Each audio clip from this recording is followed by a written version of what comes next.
Hey guys, welcome back to our channel. So in this guide, I'm going to teach you on how you can restore the missing search bar in your Google Chrome.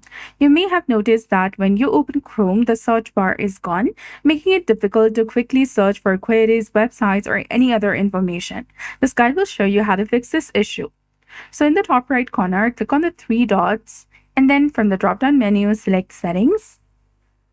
On the left-hand side, you need to go ahead and select the Search Engine option, which is between the option of appearance and default browser. You can see that my search engine is set to Google, but if you want to go ahead and change it, select Change and choose a web browser that you want to use.